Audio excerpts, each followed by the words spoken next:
decided, okay, I'm going to become an English teacher. My dad basically forced me to go to college. But first semester, and I didn't want to go to college, but first semester, freshman year, I learned about this thing called a hidden curriculum. And if you've heard me talk about it before, I'll keep this super short as possible. Hidden curriculum says, have you heard of this now? Okay. Says that whatever socioeconomic status a parent is in, the school that they send their kids to will prep them for that same socioeconomic status.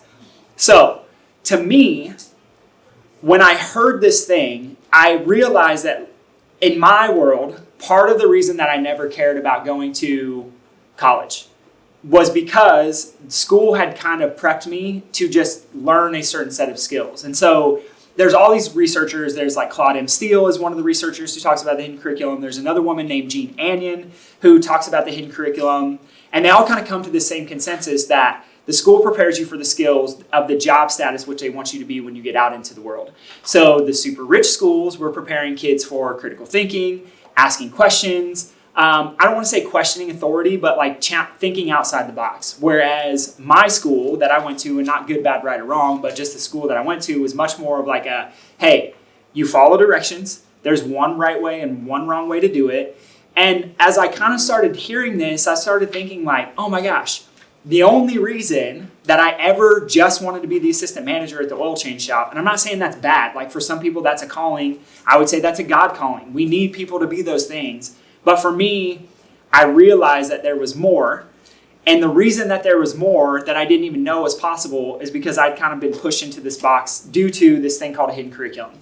So the question then came up for me was like, that must mean every person has the same potential to be successful, however you want to define success. And we could talk about success in the terms of how much money we make. We could talk about success in terms of like how healthy we are from a like disease perspective. We could talk about success from marriage and divorce rates. We could talk about success from drug abuse or not drug abuse. Like there's all these places that we could talk about what it means to be successful, right? And my awakening was that there for sure is a potential that each and every one of us have if we are in our right mind. And you've heard people say, like, I got to do this thing to get my mind right. I need to go here to get my mind right. I need to meditate to get my mind right. Let me just sleep on it and get my mind right before I make a decision. And so I was super inspired when I heard this thing that I'm about to share with you. And as soon as I heard it, it kind of all made sense of like, oh, that's where this comes from. So I ended up here because I realized that like as good as I was as a teacher, it wasn't my like life's calling. And my mind was not right as a teacher. I was into stuff I shouldn't have been in. Most of you guys know my story. But I was into things that I for sure should not have been in. Most of the people who I was surrounded by at the time are either in jail or overdosed and dead. Not exaggerating. So like I was not in a good place, even as a teacher, where people would have looked from the inside out and been like, oh, you have that amazing woman who, as your spouse, you guys have the house with the white picket fence, like on this little pond in Indiana, and like you've had everything that you were told you were supposed to have. You have a college degree, you have cars, you have a house with white picket fence, but I was drowning on the inside, for like lack of a better term. And it's because my mind wasn't right. So, quit teaching. God had been with me this whole time. And this is the part of it that's new for me to talk about in this setting, but I feel like it's so special is because like this is I think everybody has a God calling. And whether we call it like the universe, whatever, I'm calling it God because of my experience in life. And this is where this idea of in your right mind comes from. So Mark 5 says, when they came to Jesus, let me give you the backstory because it won't make sense. In the Bible, in Mark 5, here's what happens. There's this demon-possessed man who comes to Jesus and he says, what's he say? He says, Jesus, like, you can't save me. You can't help me. And Jesus is like, oh, but I can. I'm going to tell the demons to come out of you. And he sends all these demons out of this man and into these pigs. And these pigs run into the water and drown themselves. This is how the man is described immediately after that parable in Mark 5. So it says, when they came to Jesus, they saw the man who had once been full of demons He was sitting there with his clothes on and in his right mind, and they were terrified. So like, the point isn't to talk about necessarily like demon possessed, right? But I think that the way in which I see people operate in their lives, oftentimes, we're not in our right minds. And the stuff that I share with you at the end of this comes from a very specific place, and that is this. I had somebody ask me in my office, they're like, dude, how are you so dialed in? Like, how do you have it so all together? And while I think it's a great compliment, I don't necessarily believe that I am like magical in that sense, but I have had this God calling on my life that has allowed me to become into my right mind. And I think there's things that we can do, strategies that we can do. I know you did some of them this morning that we'll talk about, that get us in our right mind, that get us in a place where literally our brain is functioning differently. And I'm convinced, like on my journey with God and in Scripture and all those things in the last 3 years, that our connection to our right mind is our brain, and our brain is what connects us to our higher calling of God. And so that's where this comes in. Is like it's so cool that he was described this way, in his right mind. So what I want to talk to you about is not just the brain, strategies that you can use to influence your brain, but also this idea of what it means to be right-minded. And I'll show you what I mean when we get to the end, when we talk a little bit about chiropractic, but this is not a chiropractic talk. So this is what's cool. I'm going to ask you a question. Yes, that's a female. If you're a male, just bear with me.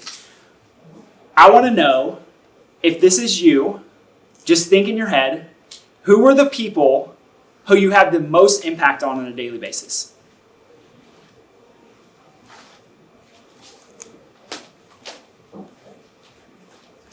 You can see two that are sitting right here. Arguably my most important little munchkin right there. All right, let me ask you another question.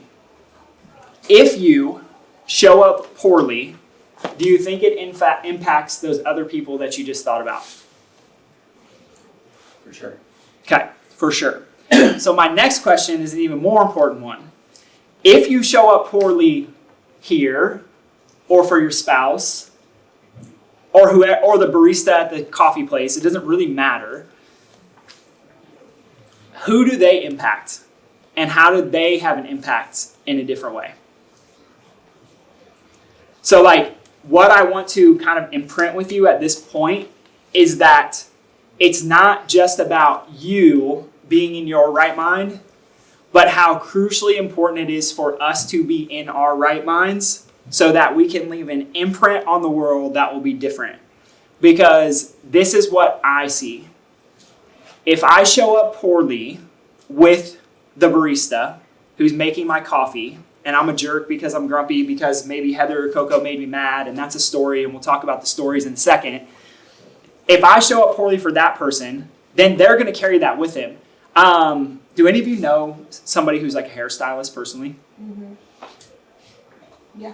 Do you guys know, like, and this isn't just hairstylists, but it's an example I think of because we take care of a lot of hairstylists. But like, hairstylists are notorious for having people sit in their chair and dump all their problems on them all day. And then they wonder why they're like, I'm sick, I have low energy, my body hurts. And they're like, it's probably just from holding the scissors. Part of it is not. We'll talk about the emotional piece of pain in a second. But this idea that like, people show up negatively for them, so it's hard for them to show up anywhere differently in the same place. And I truly believe that like if each of us in this room are in our right mind, like we could easily go out and impact 500 people today just through the decisions that we make. Because it's not just about the direct, right? It is, but it's also how they show up differently. So I think about Coco, and like we just had one of the lessons we talked about this yesterday was about cheating because she was trying to stack the deck on me in Candyland so she could get to Lollipop Lane first, right? But we had such a cool conversation about like how if she shows up that way in the world later because I let it slide, then it becomes a thing if she's going to impact people differently. Beating a dead horse, but you guys get the idea. So this is crucial, and this is kind of the foundation for everything that we'll talk about from this point moving forward, is that we have to address ourselves first. I know that we live in a world where people are like, I got to put my kids first. I got to do this thing first. I got to get this done first. Let me just get in shape. first, and then I'll start going to the gym. Let me lose 5 pounds first, and then I'll start going to the gym. Which is like literally the dumbest thought process ever. And it's not just a gym thing, right? It's like, well, let me do XYZ before I submit that application for the job that I really, really want to have. We have to tune in to ourselves. And this is part of being in your right mind. The other piece of this, I would argue, is a spiritual piece. So it's not just about me being selfish for my own self-interest. But if you think of this hierarchy, which I'll share with you in a second, we have to think of ourselves as sons and daughters to God. So if you put yourself in those shoes, being a good son or a good daughter is going to allow me to steward a marriage differently. It's going to allow me to show up for my daughter differently because she will see the marriage that Heather and I have, and she will see how I take care of myself. So again, not a gym and working out conversation. We all know that it's healthy to exercise. But if Coco sees me because I care enough about myself to take care of myself and be in my right mind, and she sees me come out of the gym at 6:40 a.m., and I have more energy and I'm in a better mood, and I show up for Heather differently, that impacts Coco tremendously. And again, not about Coco. It's about the people in your life. It could be the barista at the coffee shop. It could be spouse, partner, whatever. It doesn't matter. The people you're leading inside of your programs, right? But we have to focus, and I think we get this all wrong where people are like there's all this stuff about self-help and whatever, but we have to focus inward first. We have to be in our right minds. And if we're not, we can never serve anybody else. Money, surprisingly, I can share a story with you, is not as important as focusing on yourself. And if you start to idolize, if I took money, I'll use this as an example. If I took money and I moved it down here underneath the self, and I said, this is more important than my physical body. I need to make more money. I don't have time to work out.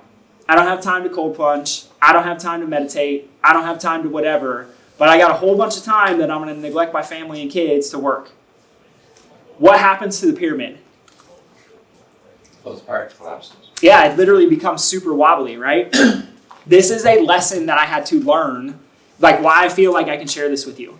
Because for the last year, I feel like God has been showing me that, hey, you're putting your brand Nexus, underneath everything else. It's Nexus first, and then it was myself, and everything I do is dependent on what Nexus does, or how many people I see, or my revenue, or whatever it is, and my self-worth only matters off of that stuff. But if I realize that I'm loved already, when she came into the world before, I didn't care. It doesn't matter what she does from this point forward, I'm going to love her. Are we going to have problems? For sure. Will there be stuff that comes up? For sure. But so if we think of ourselves as a son or daughter first, we're already loved. You're already enough. You already have it all in you. You're already worthy. Your business doesn't define it. Your work responsibilities don't define it. How much your kids love you don't define it. It's already because it's a different place. Are you guys following me? Yeah, very much so. So, this is such a moment that I literally just want to sit in it for a second. This was my order for I'll give you, this is a perfect example. Some of you probably heard me talk about this in another video. When Heather and I first met, this was the joke. And it's not a funny joke at all looking back on it. Daniel's first two loves, CrossFit and chiropractic. CrossFit and chiropractic. My first two loves. So I neglect myself, which is why I wanted to use a bunch of drugs. I neglect my marriage, which I felt disconnected in, which is why I was addicted to drugs. And I didn't even think I had no concept of legacy or how I was showing up for anybody else. And as over the last year, I've been realizing that when I live here and I know that I'm already loved and I'm the son that my father loves, And he put me here in a reason, and he's given me all this cool stuff and the beach and the people and everybody that we love. Like, all the other stuff just starts to fall in line. What are you guys getting so far? Relatable. Say it again. Relatable. Relatable? Yeah. Yeah. Identity. Identity. Yeah. It's so important. Yeah. You know, I talked about this when I was coaching my Kairos, because I talked to you guys. I gave you guys the insight on all that. Yeah. Yeah. This is the one piece I stole from that talk, actually. So good. Yeah, because without that, then everything else, well, it's just like you said, everything else suffers. Mm-hmm. And everything becomes less than. Yep. And we can try to prop it all up there. And we might make a lot of money. But other stuff will start to crumble. Like, it has only happened that way. I've seen it in our lives where Heather's like, dude, you literally don't do anything. Of teaching, I would show up and she would be like, can you talk to me about work? And I'm like, I don't want to talk about it. And it was just I couldn't show up in other places. And the other ones will start to crumble away.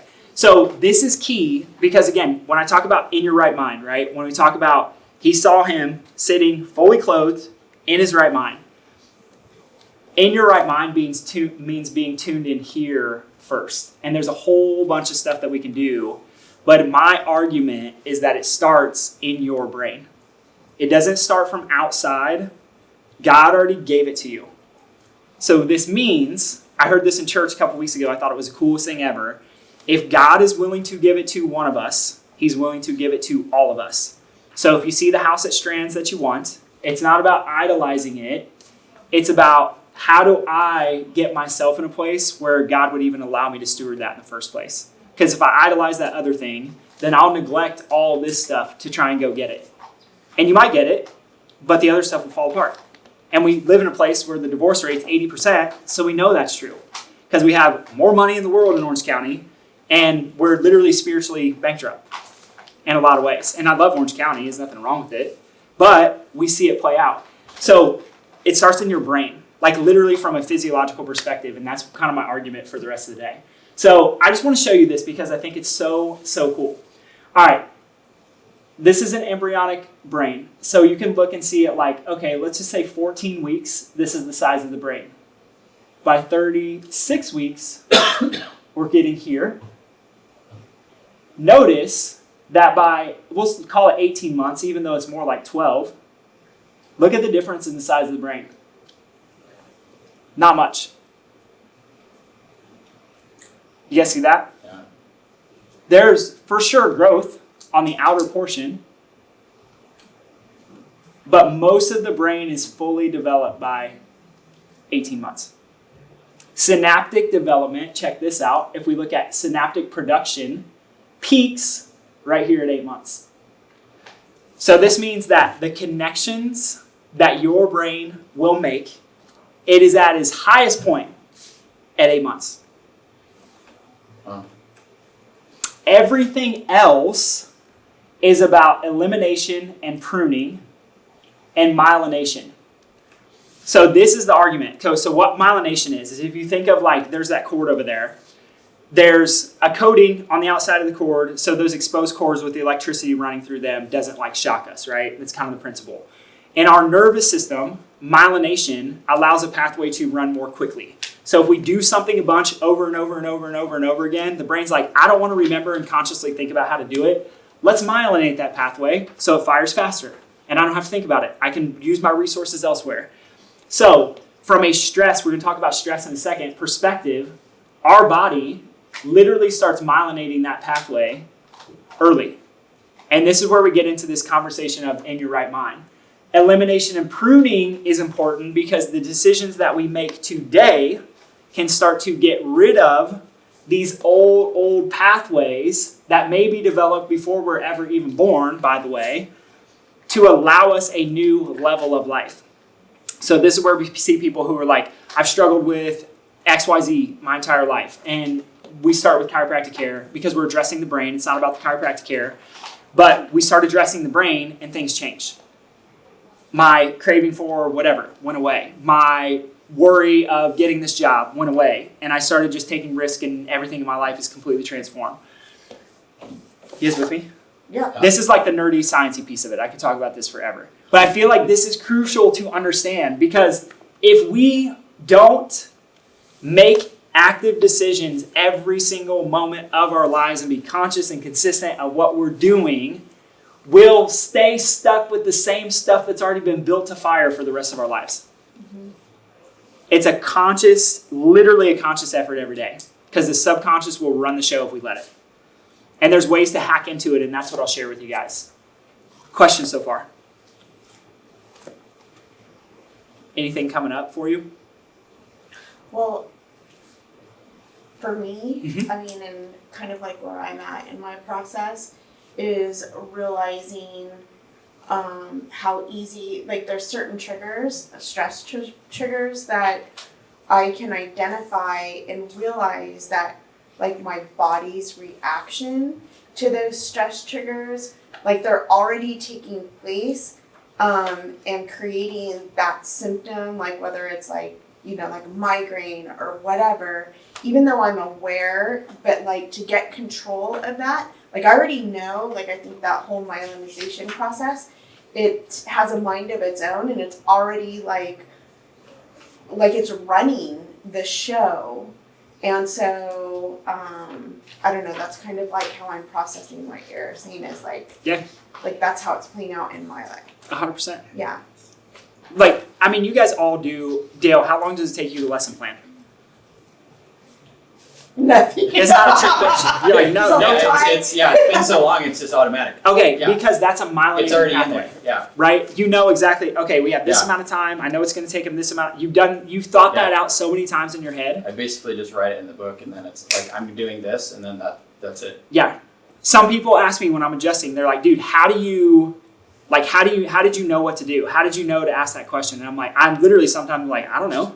But it's because I've done it so many times. Like, we could ask you about Olympic lifts and probably a whole bunch of other stuff. But you're like, I've just been myelinating the pathways for a long time, right? And I don't know, this is the nerdy piece of it, but I think what's so important is if you just notice, before a kiddo is born is when so much of this happens. Like, very little of it is after we take our first breath. So these pathways can be myelinated before birth. So like stress in the womb can really affect.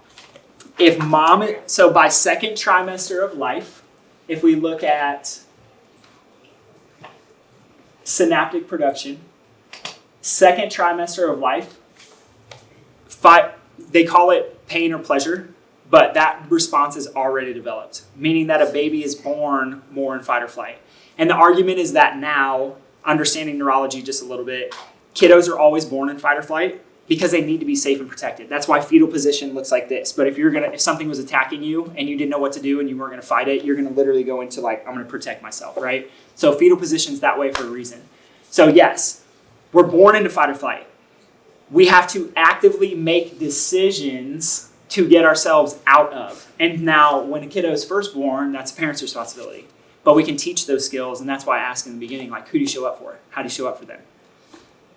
You know, and those unintended people that we show up for too. And that's why bonding is so important and creating safety. Mm-hmm. And why if that's not there, how that produces trauma. Yep. And so like being raised in a trauma-induced environment. Mm-hmm.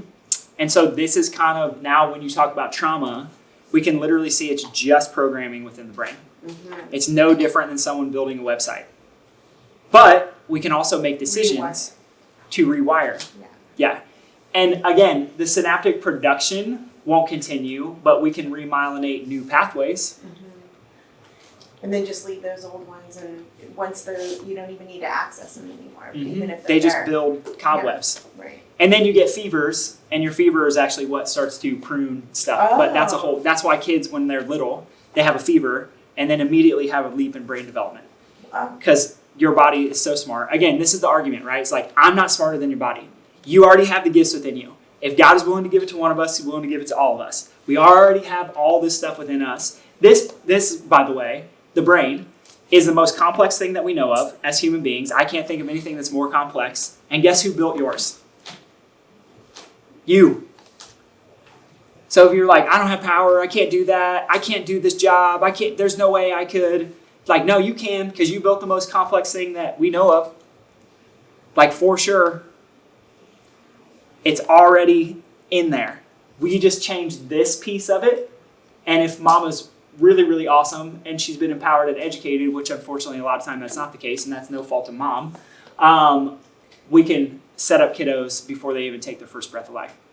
So, but I'll save my kiddo talk. We doing good so far? All right, sweet. So that's the nerdiest piece. All right, so how's the brain work? First part of the brain develops. This is the brain stem. This is your instincts. This is your stress part of your brain. So the red part, stress part of your brain. Interesting thing about the stress part of the brain is that's a part of the brain that we are born into.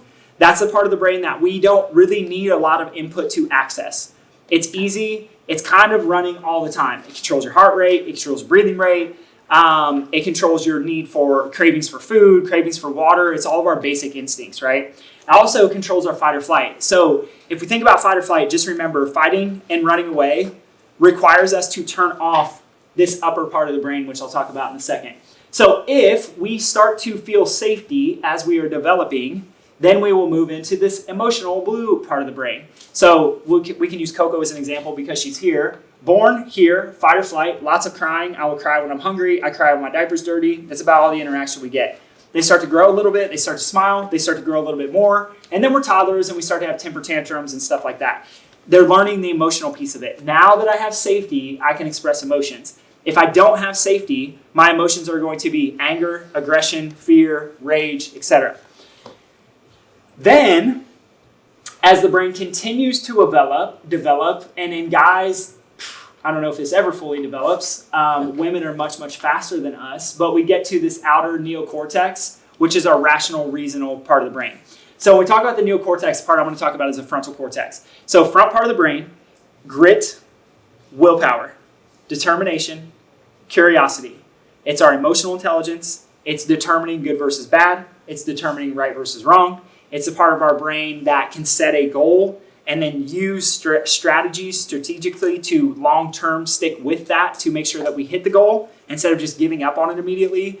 So here's what's interesting, is that when we feel safety, we will start to express emotions. When we start to express emotions, this front part of the brain starts to develop to say, hey, we don't need to have that emotion. We don't need to feel fear right now. Turn it off because everything's safe. Stress hormones turn off this front part of the brain and trigger us to be back in here in the first place. You guys get what I'm saying? So I'll give you an example of this. Temper tantrums, kiddos. When a kid has a temper tantrum, temper literally means temporal lobe, which is a lower part of the brain, which is a limbic part of the brain. So a strong front part of the brain can say, hey, you don't need to express that emotion. It's all good. Let's keep rolling. Weak front part of the brain, this part will just run the show. And it becomes an overflood of emotions. So the cool thing is that the front part of the brain turns things off. When we have a weak front part of the brain, our posture is here. When we have a strong front part of the brain, our posture is here. The strong front part of the brain turns off flexion. So we can look at someone's posture, and we can tell it's an indicator of their brain function. There's so many cool things that we can look at just by what's happening in the cortex. The cortex is also responsible for our faith, it's responsible for our hope, and it's responsible for our optimism. So when we talk about in your right mind, faith, hope, optimism. So Yes. what I'm seeing is this is a manifestation physically of Maslow's need. 100%. So you cannot access faith, hope, and love. I'll just say, if you don't feel safe, if your needs aren't being met, and you are in flexion because you're self-preserving and you can't open up. Yep. Anyway. Or in flight or flight. Yeah. Yeah. Which is the same thing. So think about how crazy this is. Okay. Up and down eye movements trigger more of the brainstem. It's not really a frontal cortex movement. Up and down eye movements are much more like a fight or flight type of eye movement. Okay, so just bear with me for a second. So there's a reflex called the symmetric tonic neck reflex. Okay, so what happens is when a kiddo starts to learn how to crawl, when their arms extend, their head extends like so. Okay, this is a strong front part of the brain. This is a developmental milestone, by the way. So here's strong front part of the brain, right? What happens when we give a kid an iPad? We put them back into a pattern before their brain should have been developed to take them out of that.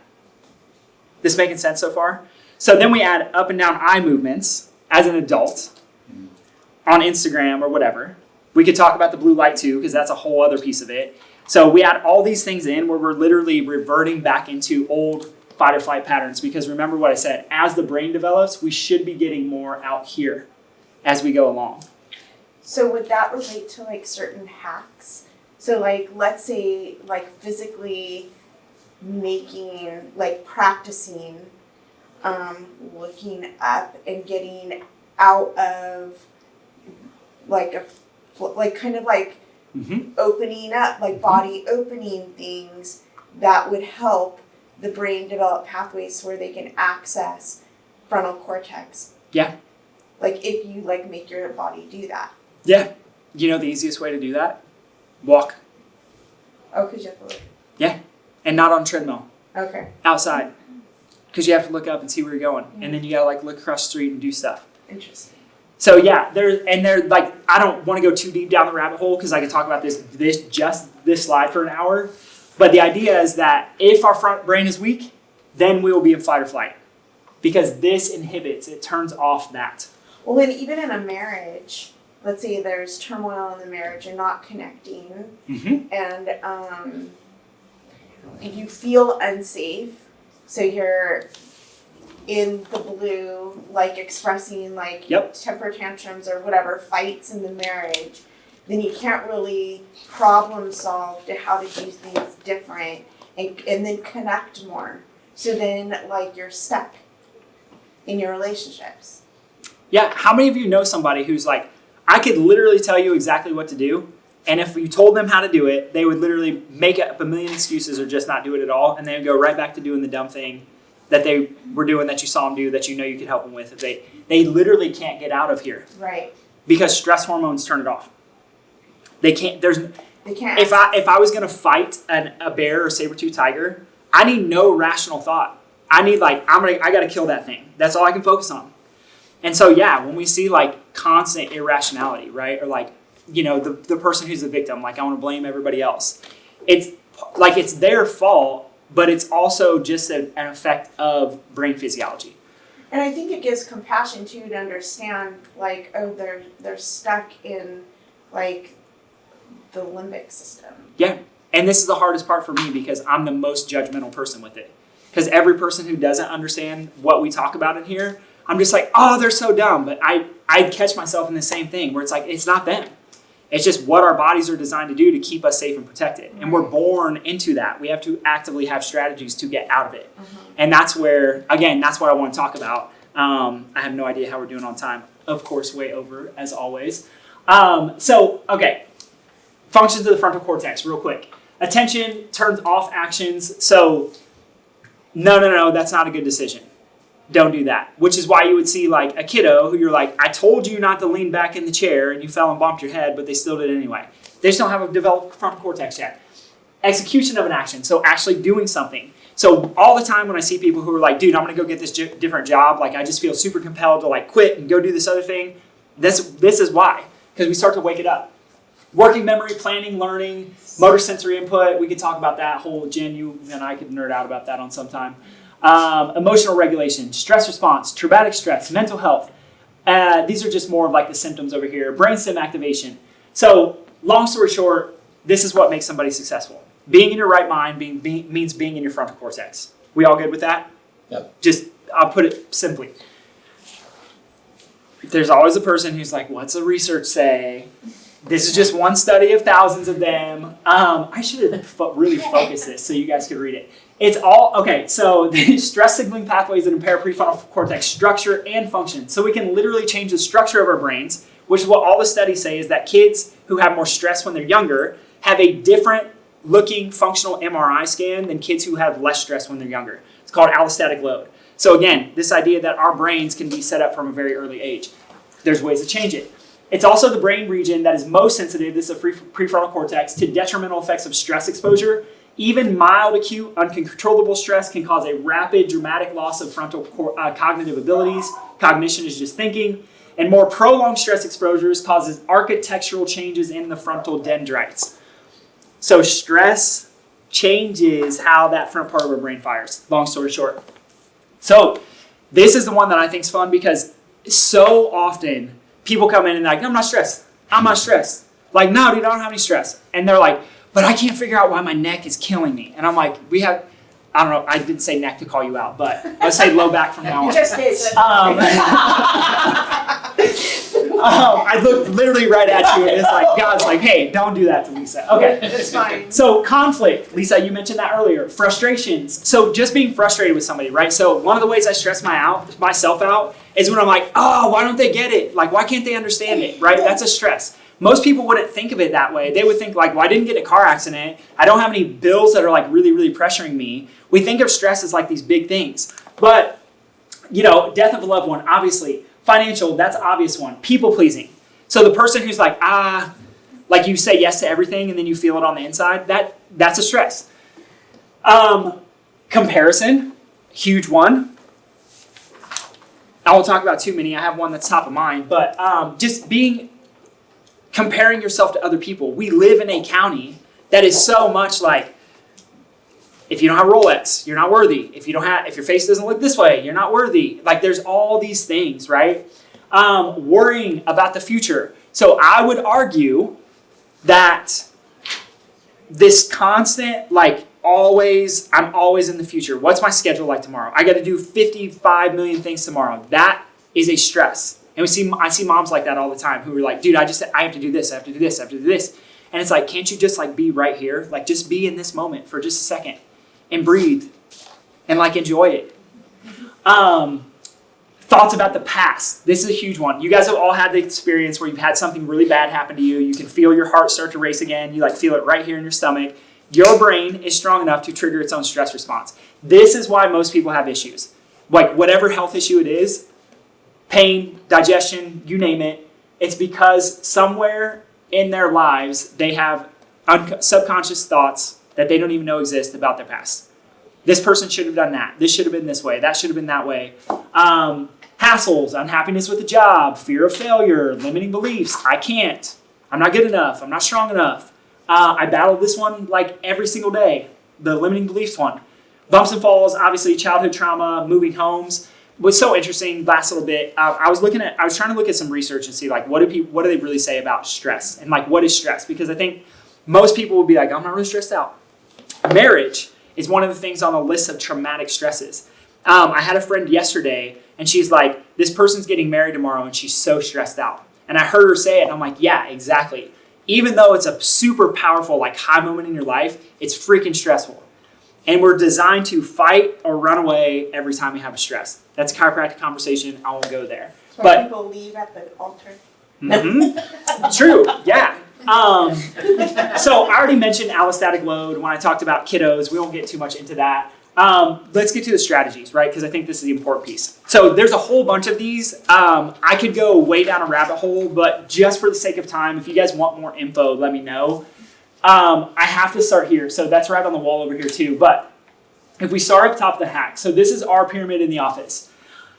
This is like legit everything that I live by in my life. So when I told you at the beginning, I had this guy like, how are you so dialed in? This is how I'm so dialed in.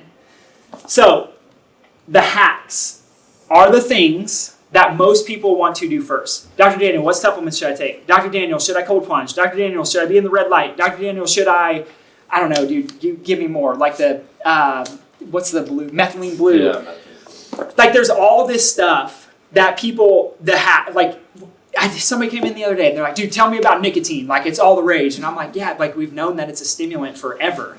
Like since the invention of cigarettes. And then now all of a sudden it just became, and I'm like, maybe just focus on like some other stuff first. Like you want the nicotine, but you should probably just walk first, right?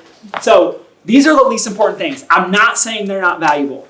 Cold plunging is valuable. Meditating is valuable. We'll talk about meditation in a minute. But like the hacks are valuable, but they will get you nowhere if you can't get into your right mind to actually access the benefit of those things in the first place. You guys following what I'm saying? Yep. I'm being pretty vague. But sake of time. Movement. So most people, this is how they show up. Dude, I exercise, I eat clean, I'm healthy. And I'm like, movement is a very small piece of the equation. It's important, it's super important. We move joints of the spine when we're adjusting people. But from an exercise perspective, if you're putting stress on your system when you're working out, stress is just pressure in your system. We put pressure on our systems to build up new healthy muscle tissue. We literally trigger a stress response of working out. If we can't recover because we're stuck in that stress part of our brain, we will not get the same benefit that we will as we would if we're in our right mind and we're exercising. The number one key here, in my humble opinion, is walking. Like we know through all of the research that walking stimulates the front part of the brain. Walking or movement of the legs, driving movement of your legs, actually triggers your body to absorb and use more amino acids, which is basically using protein to build muscle. And we know we could argue that muscle mass is like an anti-aging hack. Literally, the more muscle mass you have, the better off you are. To a certain extent. Yeah. I mean, I'm not talking about juiced up, Yeah. you know. But like, movement's important. But like, if most people would just walk instead of trying to go to the gym, I'm not saying they don't need to go to the gym. That's not what I'm saying at all. But there's a piece of this that's like, it's only so important if we're not in our right mind in the first place. Next is nutrition. There's two branches of our nervous system. There's a fight or flight branch, and there's a rest and digest branch. If our body is chronically stressed out and not in our right mind, not in our frontal cortex, we literally won't digest as well as we could if we're healing, which also makes the supplements not very important if our body's not even digesting well. Because rest and digest will actually digest. Fight or flight actually pulls blood flow from the gut to use more oxygen and energy to fight or run away. And our digestive system takes 20% of our energy. So we'll pull blood from there. We want more energy to be able to survive. Relationships. They did this Harvard study. I love talking about it because I think it's so cool. They took, I think it's like 96 men, and they tried to follow them through a span of their lives. And what they found is that with those men, the number one indicator of quality of life and longevity in life was the quality of their relationships. So deep, healthy relationships, not a lot of people, just a few people. So important. So relationships, being connected to other people. But what did I say? Your emotional intelligence is a product of your frontal cortex. So front part of the brain's not working well. Emotionally, you can't be as connected. This is why when I talked about that symmetric tonic neck reflex, like I get frustrated when I go into a place. I remember being in Old Navy, and I was like buying a t-shirt.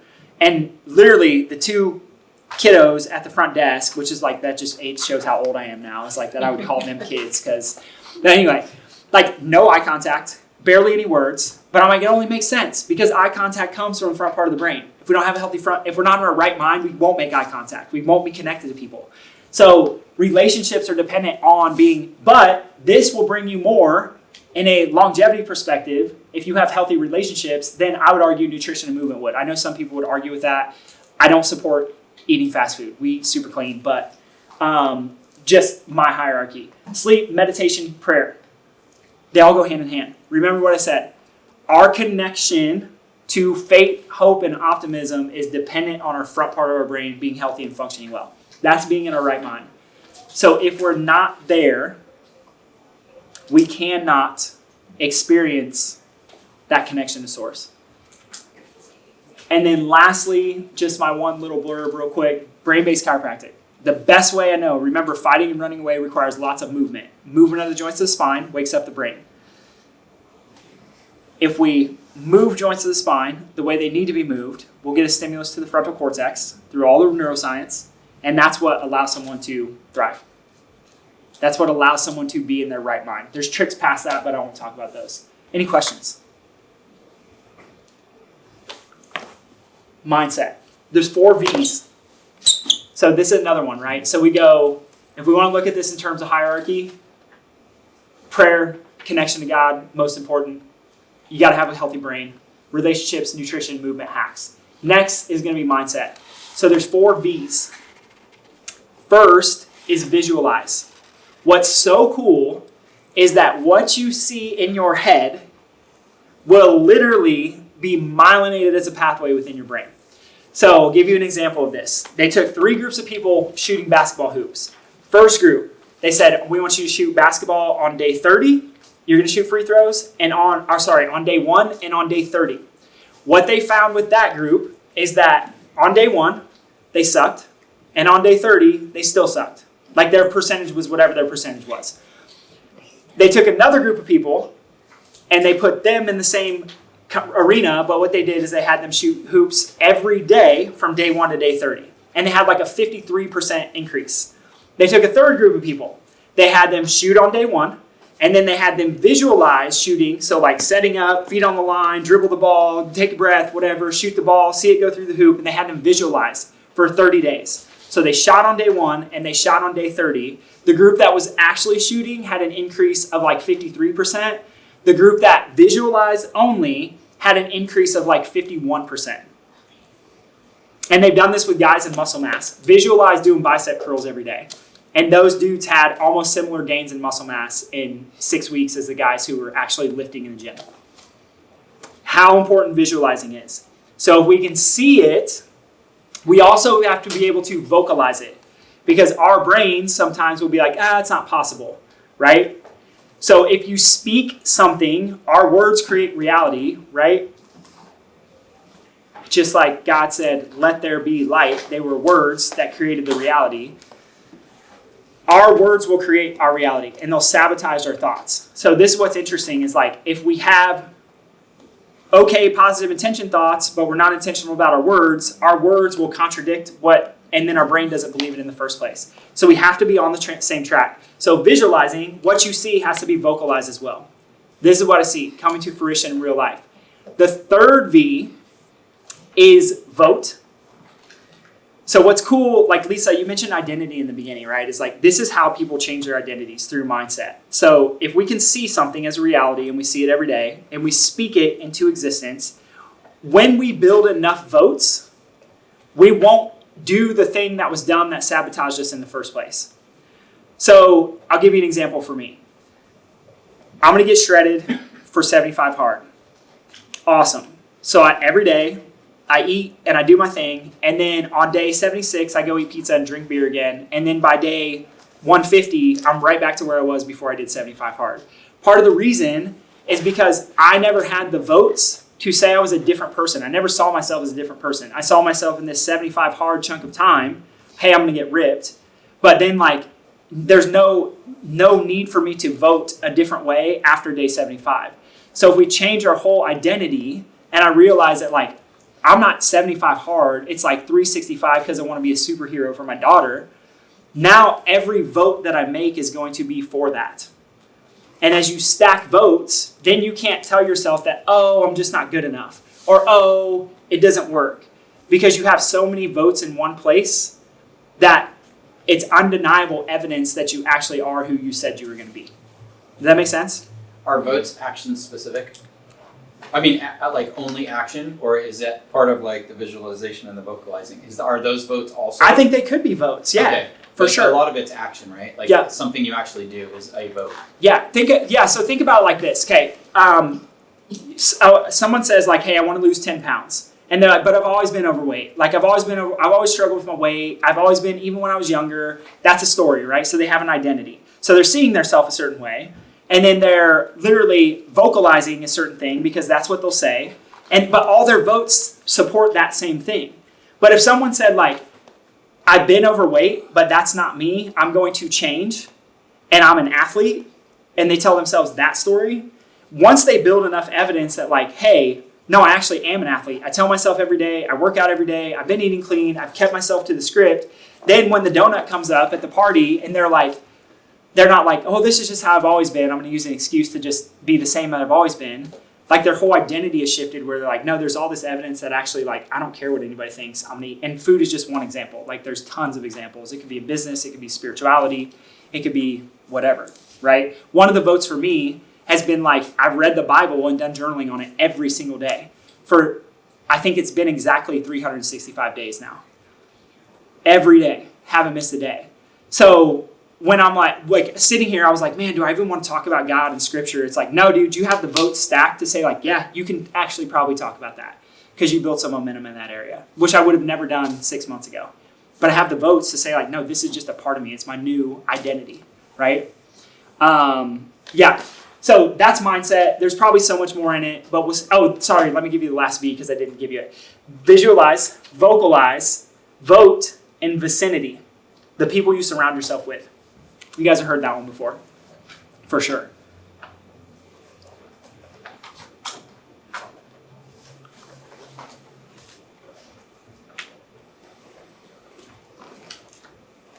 We'll talk about mindfulness just real quick. So one of the strategies I use every day is obviously Bible study, but there's so much with mindfulness and just being aware of what happens. And if I had the whole day, I would talk about pain and emotions and all that stuff. But just this idea of being mindful of like every decision that you make, right? And understanding that those are all building a version of you. And like people ask me about the black hammer back there. It's like, yeah, we're all building something. It's just a matter of what you're building. It's up on top, Jen. Oh. Yeah.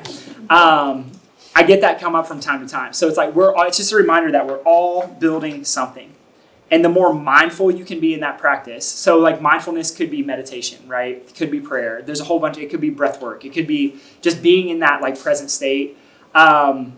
This is something that I've really worked on in my life to like just be here now. I love Taylor. You have breathe tattooed on your hand of like, that's a big piece, right? It's like he literally got it tattooed to remind himself like, just here. Like I don't have to worry about tomorrow. I don't have to worry about what we're going to eat for lunch here in a minute. And even though I have it in the back of my head, it's like, hey, I'm running over on time. But still, it's like, I'm just trying to be right here in this moment because I feel like it's valuable and it's important. And it robs you of how I show up if I'm worried about the next thing already. Because like, oh, I don't really care about them. They're not as important. That next thing's important. But then we make our kids feel that way. We make our spouses feel that way. We make whatever. So just being mindful, right? Being aware, being consistent with like really thinking about intentionally thoughts, actions. And it comes down to consistency. Maps. So in front of you, I know some of you have seen this before and some of you haven't, but this is if I could get every person who I interact with on a day-to-day basis to do this at least once a week, their lives would be completely transformed. There's a bunch of other stuff, but I think that this is like the pure gold to getting us into our right mind. And so what it is if you're not familiar with these, is a series of questions, right? So I ask what area of the pyramid, so I would be like, is it your physical body? Is it your nutrition? Is your mindset? Is it something else? You could even skip that question if you wanted to. But it's a series of questions to say, okay, what's the title? What's caused you, right? Like, is it my business? Is it my spouse? Is it whatever? Who is the person? Let's say it's Heather. What's the story you're telling yourself right now? Heather's so mean to me when she gives me a hard time about taking a nap at lunchtime instead of prepping for the thing that I said that I should have prepped for. And I'm just like making this up, right? But this idea that we tell ourselves stories that keep us locked and trapped. And if we go through, what you'll get to is like, okay, what are the feelings? So the feelings part is the place where we can unload all of our negative emotions in a safe and healthy way. So if I want to say, our initial desires and actions is the next one. If I want to tell Heather XYZ, this is my place to do it. So I journal. I do this 3 times a week to get out my stuff. And then you go into, if you keep reading the questions, you get down to what's a more strategic story that you could tell yourself. And so I'll use just a simple Byron Katie example. She talked about when she like had her kids or whatever, she would tell herself the story of like, my kids should have picked up their stuff. They should have picked up their socks. And I'm so mad because they didn't. And she realized that like when she tells herself the story that her kids should have, she's arguing with reality. It's literally an argument with what actually happened. So if we take out should and she changes her story and she says, maybe I could have done a better job preparing my kids or teaching them or guiding them on how to pick up after themselves in the first place. Now there's no longer I'm frustrated with my kids, but it comes back on me. And when it comes back on me, then I can go through and I can say, oh, that story makes me feel way more empowered. What evidence do I have? Well, I picked up for them 5 times before. And then you can get into like, what's the insight, right? And so you get to this place where you're going to like start to rewire the brain, the way that your brain thinks about situations in life. And that's what I think is so powerful about these. So the focus map, this one on the front is like the most advanced one, okay? The next one is the easiest one.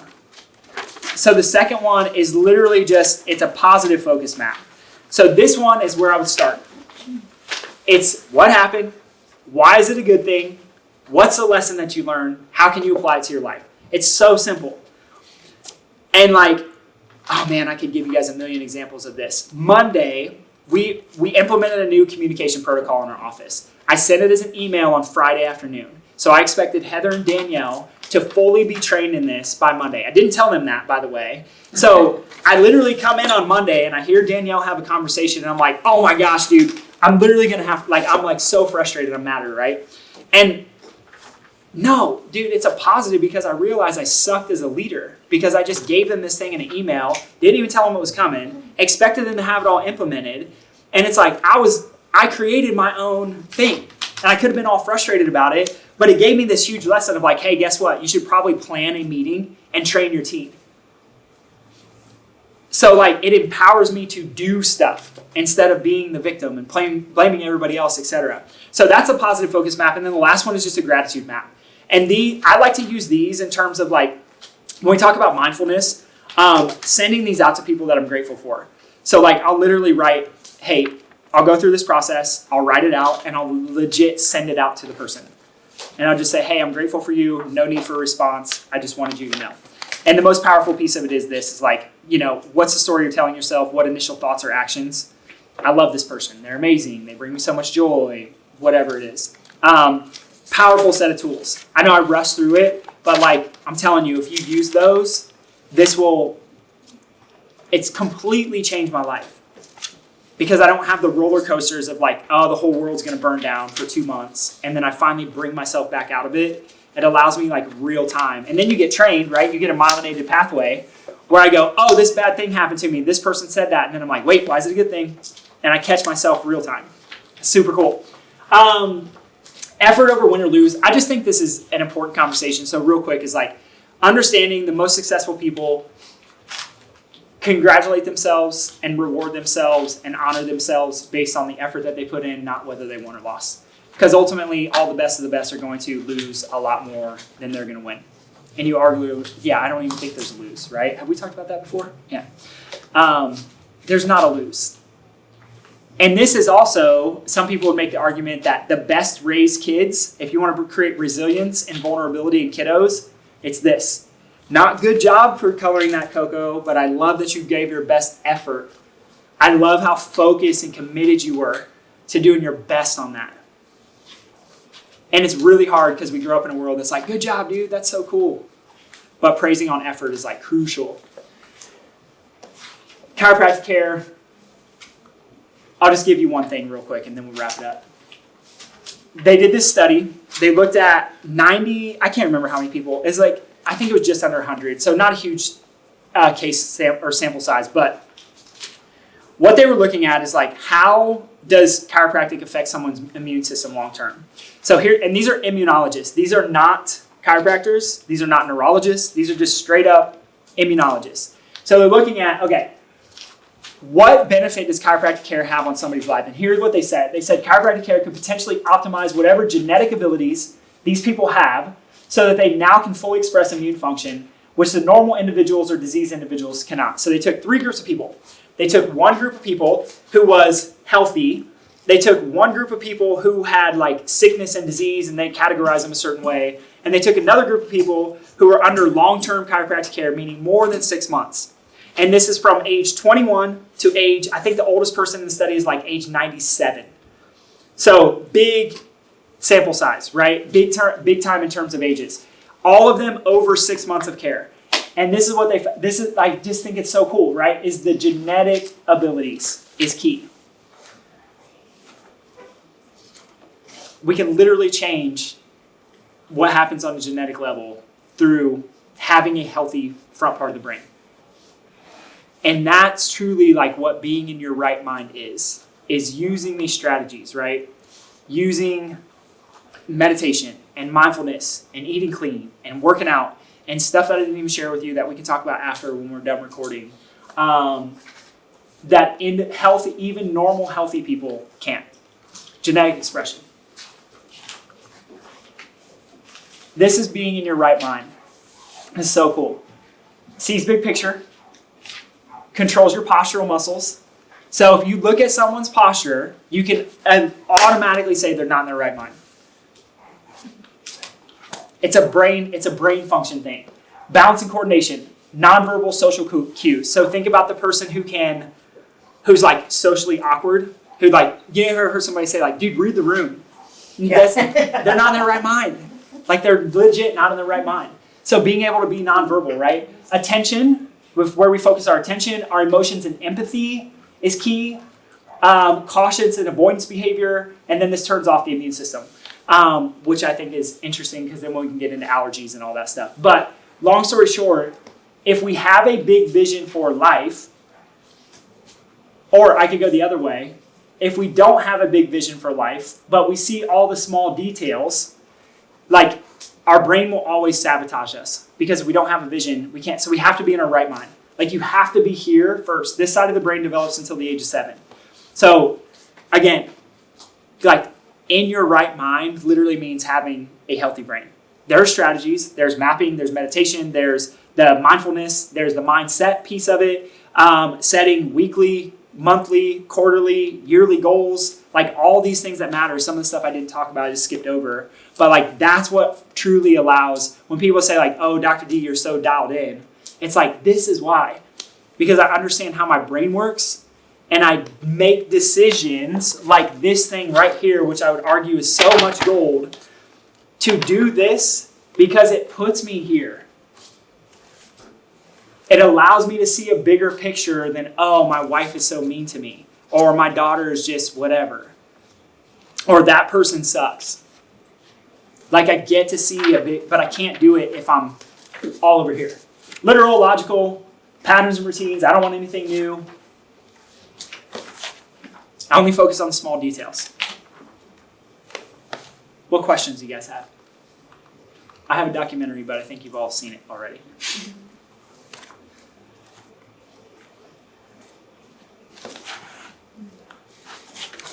Anything? It's not a question, it's just thank you. I mean, as many I know we all come here and it's definitely one of our foundations, but it's just the reminder that that it's possible. Yeah. And you know, what I think is so cool and special, Angie, is like a thank you to you guys because you are the ones who have been so consistent. So it's no surprise that you would be the ones to show up. Like everybody else is like, I have too much to do. I got a kid birthday party today at 1. I don't think I'm going to make it. And I'm like, you're like not in your right mind. So, but like, it's just a testament to you because you guys are the ones who are consistent. You guys are the ones who have like been doing it and doing the work. And that's the coolest part of it is because it literally shows in the seats. And it's like, you guys are probably the ones who need it least. But you'll get it more and you'll benefit even more. And you'll impact more people as a result, which is cool, which is what I love. So anyway, Angie, I say that to say thank you. No, thank you. No.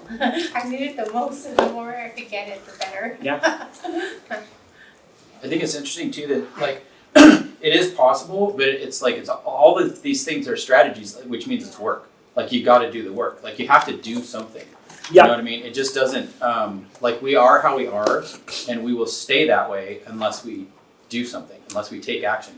I probably should have iterated this more in the beginning, but the most important piece is that it takes little to no work, especially in the society that we live in today, to go into a stress response. We have Wi-Fi blasting us right now. We have EMF. We have fluorescent lights. There's There's so much happening just as we sit here right now to stress our systems out.